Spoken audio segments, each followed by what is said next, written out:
Welcome back to another episode of The Space, a mindfulness podcast that's not like the others.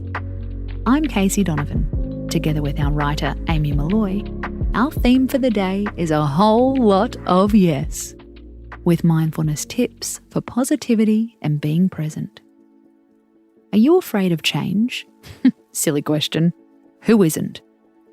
Even if you've thrived on change in the past, the last year might have reduced your resilience.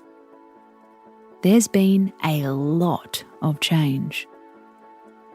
We've had to dig deep, and we've learnt a lot about ourselves.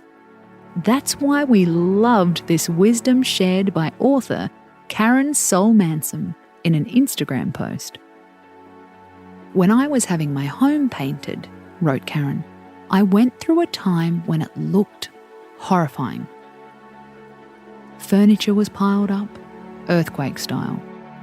Paint splattered, dropped clothes everywhere. Luckily, I knew where all this change was heading, to a more beautiful home. Guess what? When you're going through changes in life, sometimes all you'll be able to see is mess everywhere. But you should stay open to the possibility that things are on their way to looking better than ever. We can all identify with that feeling. Sometimes change can look messy and strange, but there's self-improvement on the other side. Think back to a time when you were in the middle of change.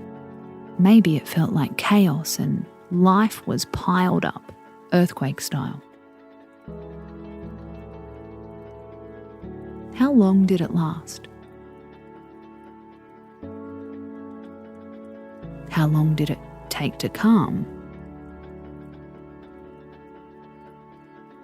Was it worth going through the rubble to reach the other side?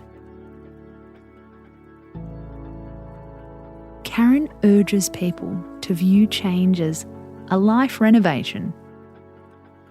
Would you want to live in exactly the same house forever? Probably not. Sometimes we have to pull everything out of the cupboards, rip up the carpets and tear down a wall. So, if you're going through change right now, trust the process. Your life renovation is happening for a reason, and you just need to keep going. Somewhere in the future, you'll be resting on the other side. You've been listening to The Space with me, your host, Casey Donovan, a podcast written by Amy Malloy. Tune in tomorrow for another uplifting episode. Until then, space out.